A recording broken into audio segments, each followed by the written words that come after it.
ಜನತರಂಗ ನೇರ ಪ್ರಸಾರದ ಕಾರ್ಯಕ್ರಮಕ್ಕೆ ಪ್ರೀತಿಯ ಸ್ವಾಗತ. ಕೆಳಗರೆ ಇಂದಿನ ಜನತರಂಗ ಕಾರ್ಯಕ್ರಮದ ವಿಶೇಷ ಅಂದ್ರೆ ಎಸ್ಎಸ್ಎಲ್ಸಿ ಫೇಲ್ ಆದ ಮತ್ತು ಪಾಸ್ ಆದ ವಿದ್ಯಾರ್ಥಿಗಳಿಗೆ ಮಾರ್ಗದರ್ಶನ ನೀಡೋದಕ್ಕೆ ನಮ್ಮೊಂದಿಗೆ ಇಂದು ನಮ್ಮ ಸ್ಟುಡಿಯೋದಲ್ಲಿ ಇದ್ದಾರೆ ಡಾಕ್ಟರ್ ಅಶೋಕ್ ಹೆಚ್ಚಿ, ಹಿರಿಯ ಉಪನಿರ್ದೇಶಕರು, ರಾಜ್ಯ ಲೆಕ್ಕಪತ್ರ ಇಲಾಖೆ ಹಾಗೂ ಆರ್ಥಿಕ ಸಲಹೆಗಾರರು, ಪ್ರಭಾರ ಹಿಮ್ಸ್ ಹಾಸನ. ಇವರು ನಮ್ಮೊಟ್ಟಿಗಿದ್ದಾರೆ. ನಿಮ್ಗೆ ಒಂದಷ್ಟು ಸ್ಫೂರ್ತಿದಾಯಕ ಮಾತುಗಳನ್ನ ನೀಡಲಿದ್ದಾರೆ. ತಯಾರಾಗಿದ್ದಾರೆ. ನೋಡೋಣ ಏನೆಲ್ಲ ಮಾತನಾಡ್ತಾರೆ ಅಂತ ಕೇಳೋಣ. ಸರ್ ನಮಸ್ತೆ, ಕಾರ್ಯಕ್ರಮಕ್ಕೆ ಸ್ವಾಗತ. ನಮಸ್ತೆ ಮೇಡಮ್. ನಮ್ಮ ಸ್ಟುಡಿಯೋಗೆ ಬಂದಿದ್ದೀರಾ. ನಮ್ಮ ಅಂದ್ರೆ ಈಗ ಒಂದಷ್ಟು ಫೇಲ್ ಆದ ಮತ್ತೆ ಪಾಸ್ ಆದ ಮಕ್ಕಳು, SSLC ಮಕ್ಕಳು ಮುಂದೆ ಏನ್ ಮಾಡ್ಬೇಕು ಅನ್ನೋದೊಂದು ಪ್ರಶ್ನೆ ಅವ್ರ ಮುಂದೆ ಮೂಡುತ್ತೆ. ಹೌದು, ಈ ಪ್ರಶ್ನೆಗೆ ನಿಮ್ಮ ಉತ್ತರವನ್ನ ಹೇಳ್ಬೋದಾ? ಪ್ರತಿಯೊಂದು ವಿದ್ಯಾರ್ಥಿಗೆ SSLC ಮುಗಿದ್ಮೇಲೆ ಏನ್ ಆಪ್ಷನ್ ಇದೆಯಪ್ಪ ನಿನ್ಗೆ ಅಂತ ಕೇಳಿದ್ರೆ ಅವ್ರು ಹೇಳದೆ 3: PUC, ಡಿಪ್ಲೊಮೊ, ITI.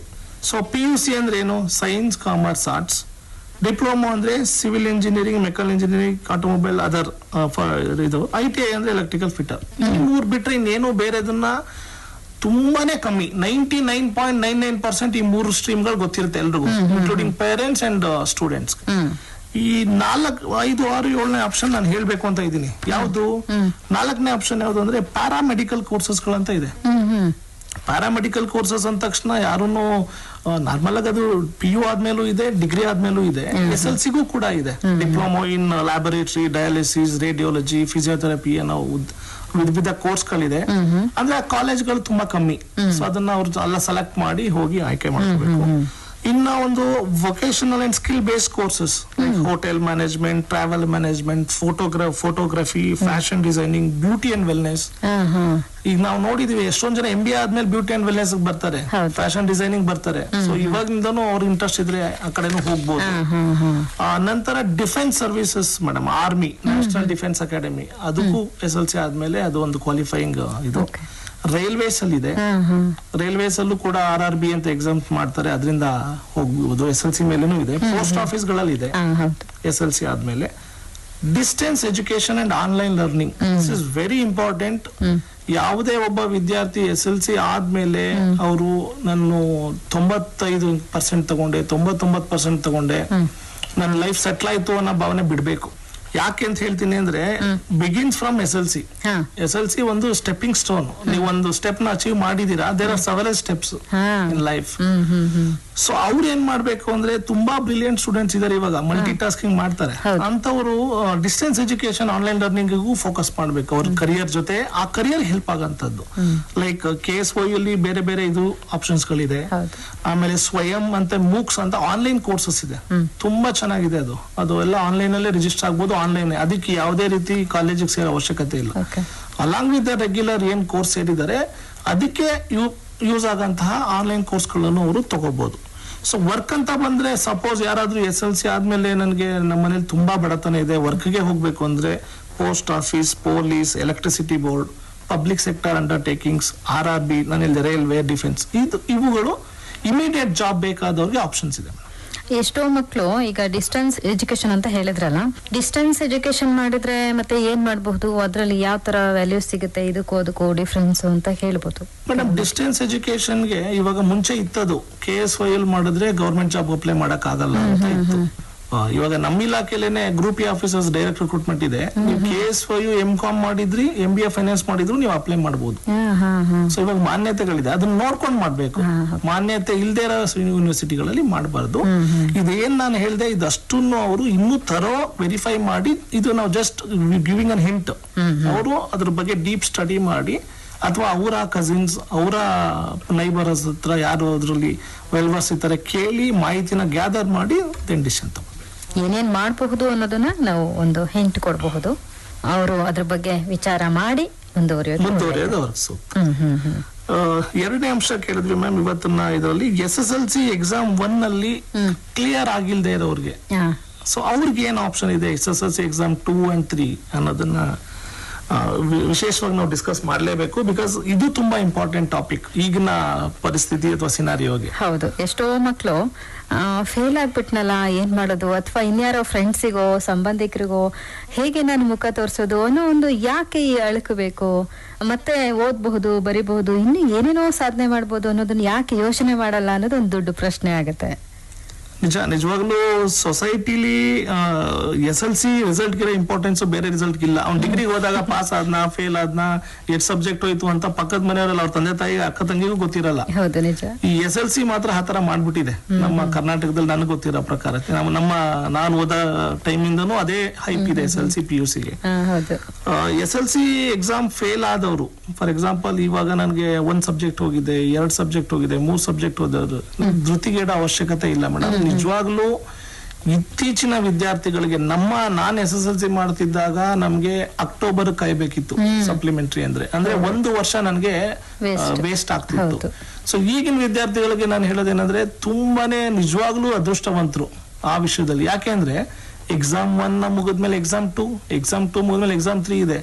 ಇವರೆಲ್ಲ ಯಾರಿದಾರಲ್ಲ ಎಕ್ಸಾಮ್ 2 ಎಕ್ಸಾಮ್ 3 ಪಾಸ್ ಆದವರು ಎಕ್ಸಾಮ್ 1 ಅಲ್ಲಿ ಅವರು ಫಸ್ಟ್ ಹೋಗಿ ರಿಸಲ್ಟ್ ಬರೋಕ್ಕಿಂತ ಮುಂಚೆ ಅಪ್ಲಿಕೇಶನ್ ಹಾಕಿರ್ತಾರಲ್ಲ, ಅದೇ ಕಾಲೇಜ್ಗೆ ಇವರು ಸೇರ್ತಾರೆ, ಅದೇ ಕಾಲೇಜಲ್ಲಿ ಪಕ್ಕನೆ ಕೂರ್ತಾರೆ. ಎಷ್ಟು ಅವಕಾಶಗಳಿದೆ. ಎಕ್ಸಾಮ್ 2 ಎಕ್ಸಾಮ್ 3 ಅಂತ ಎಲ್ಲೂ ಬರಲ್ಲ. ನೆಕ್ಸ್ಟ್ ಎಕ್ಸಾಮ್ 2 ಬಂದವ್ರನ್ನ ಬೇರೆ ಬೆಂಚ್ ಅಲ್ಲಿ, ಎಕ್ಸಾಮ್ 3 ಅಲ್ಲಿ ಪಾಸ್ ಆದವ್ರನ್ನ ಲಾಸ್ಟ್ ಬೆಂಚ್ ಅಲ್ಲಿ ಕೂರ್ಸಲ್ಲ.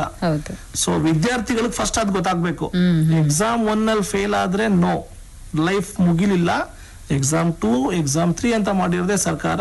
ಆ ಭವಿಷ್ಯನ ಮಕ್ಕಳು 1 ವರ್ಷ ಆಚೆ ಬಂದ್ರೆ ಅವರು ಹಾಳಾಗ್ತಾರೆ, ಅದರಿಂದ ಅವ್ರು ಇಮಿಡಿಯೇಟ್ ರೂಪಿಸ್ಲಿ ಅಂತ ಅದು ಫ್ರೀ ಎಕ್ಸಾಮ್ಸ್ ನ ಕಟ್ಸ್ತಾ ಇದಾರೆ ಈಗ. ಅದು ಇನ್ನೊಂದರ ವಿಶೇಷ ನೋಡಿ, ಅವ್ರಿಗೆ ಪೆನಲ್ಟಿ ತರ ಏನಿಲ್ಲ.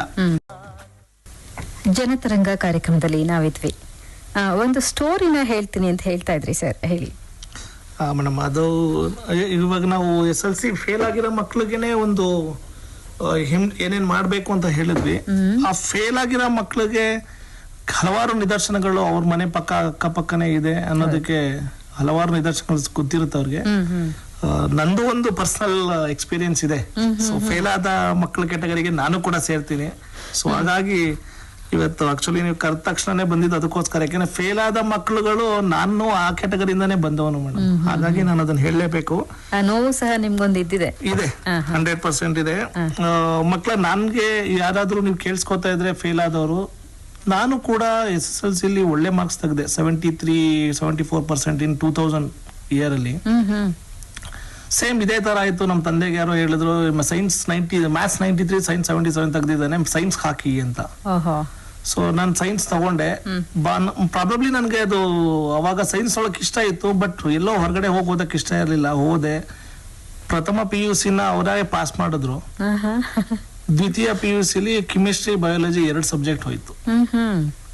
ನಿಜವಾಗ್ಲೂ ನಾನು ಇವಾಗ್ಲೂ ನೆನ್ಸ್ಕೊಂಡ್ರೆ ಆ 2 ವರ್ಷಗಳು ನನ್ಗೊಂಥರ ಬಹಳ ಕಷ್ಟ ಆಯ್ತು. ಸೊ ಆ PUC ಫೇಲ್ ಆದ್ಮೇಲೆ ಬಯಾಲಜಿ ಕೆಮಿಸ್ಟ್ರಿ 2002 ಅಲ್ಲಿ ಫೇಲ್ ಆಯ್ತು. 2007 ತನಕ ಪಾಸ್ ಆಗ್ಲೇ ಇಲ್ಲ. ಕೆಮಿಸ್ಟ್ರಿ ಒಂದು ಪಾಸ್ ಆಯ್ತು, ಬಯಾಲಜಿ ಆಗ್ಲಿಲ್ಲ. ಸೊ ನಿಜವಾಗ್ಲೂ ಆ ಮಧ್ಯ ನನಗೆ ಕಲಿಸಿದ ಪಾಠ ಇವತ್ತೊಂದ್ ದಿನ ನಾವು ಅಟ್ಲೀಸ್ಟ್ ಏನ್ ಅಚೀವ್ ಮಾಡ್ಬೋದು ಅಂತ ಆಯ್ತು. PUC ಫೇಲ್ ಆದ 5 ವರ್ಷ ಆದ್ರೂ ಅದಾದ್ಮೇಲೆ BBM ಮಾಡಿದೆ. BBM ನಾನು ಏನ್ ಮಾಡಿದೆ, ಅವಾಗ ವರ್ಕ್ ಮಾಡಿದಿತ್ತು, ಪಾರ್ಟ್ ಟೈಮ್ ವರ್ಕ್ ನು ಕಂಟಿನ್ಯೂ ಮಾಡಿದೆ BBM ಜೊತೆ. ಯಾಕೆಂದ್ರೆ ಅದು ಸ್ವಲ್ಪ ಅವಾಗ ನಮ್ಗೆ ಅದು ಎಕ್ಸ್ಪೀರಿಯನ್ಸ್ ಇತ್ತಿಲ್ಲ ಅಂತ. ಮತ್ತೆ MBA ರೆಗ್ಯುಲರ್ ಆಗಿ ಬಿಟ್ಬಿಟ್ಟೆ ಮಾಡಿದೆ. MCom ಮುಗಿಸ್ದೆ. ಇವಾಗ PhD ಮುಗಿಸಿ ಡಾಕ್ಟರ್ ಅಶೋಕ್ ಆಗಿದ್ದೀನಿ. ಅದಾದ್ಮೇಲೆ ನಾನು MS ರಾಮಯ್ಯ ಅಂತ ಪ್ರತಿಷ್ಠಿತ ಕಾಲೇಜಲ್ಲಿ MBA ಫ್ಯಾಕಲ್ಟಿ ಆಗಿ, ಆಚಾರ್ಯ ಬೆಂಗಳೂರು B ಸ್ಕೂಲ್ಗೆ MBA ಫ್ಯಾಕಲ್ಟಿ ಆಗಿ, ಇವಾಗ ನಾನು ಪ್ರಸ್ತುತ ಹಿರಿಯ ಉಪನಿರ್ದೇಶಕರು ಸ್ಥಳೀಯ ಲೆಕ್ಕಪತ್ರ ಕರ್ನಾಟಕ ಸರ್ಕಾರಕ್ಕೆ ಆಯ್ಕೆಯಾಗಿ ನಾನು ಹಿರಿಯ ಉಪನಿರ್ದೇಶಕನ ಕೆಲಸ ಮಾಡ್ತಾ ಇದ್ದೀನಿ. ಸೊ ಈ ವಿಷಯ ನಾನು ಏನಕ್ಕೆ ಹೇಳಿದೆ ಮಕ್ಕಳಿಗೆ ಅಂದ್ರೆ, ನೀವು ನಿಮ್ಮ ಟರ್ನ್ ವೆಯ್ಟ್ ಮಾಡಲೇಬೇಕು. ಅಪರ್ಚುನಿಟಿ ಬಂದೇ ಬರುತ್ತೆ.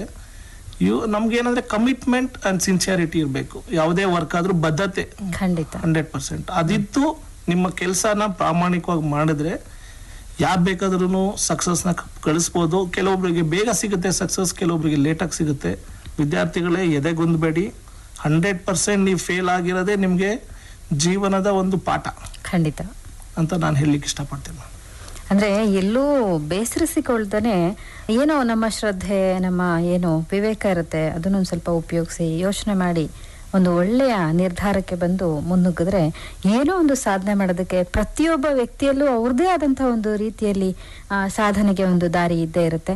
ಎಲ್ಲರೂ ಕೂಡ ಆ ದಾರಿನಲ್ಲಿ ಸಾಗಬಹುದು ಅಂತ ಹೇಳ್ತಾ, ಇದುವರೆಗೂ ಸರ್ ಸಾಕಷ್ಟು ವಿಚಾರಗಳನ್ನ ನಮ್ಮ ಮಕ್ಕಳಿಗೆ ತಿಳಿಸ್ಕೊಟ್ಟಿದ್ದೀರಾ. ಕೇಳಿದ್ರೆ ಜನತರಂಗ ನೇರ ಪ್ರಸಾರದ ಕಾರ್ಯಕ್ರಮದಲ್ಲಿ SSLC ಫೇಲ್ ಆದ ಮತ್ತು ಪಾಸ್ ಆದ ವಿದ್ಯಾರ್ಥಿಗಳಿಗೆ ಒಂದಷ್ಟು ಮಾರ್ಗದರ್ಶನವನ್ನ ನೀಡಿದ್ರು. ಡಾಕ್ಟರ್ ಅಶೋಕ್ ಹೆಚ್ಚಿ, ಹಿರಿಯ ಉಪನಿರ್ದೇಶಕರು, ರಾಜ್ಯ ಲೆಕ್ಕಪತ್ರ ಇಲಾಖೆ ಹಾಗೂ ಆರ್ಥಿಕ ಸಲಹೆಗಾರರು, ಪ್ರಭಾರ, ಹಿಮ್ಸ್, ಹಾಸನ.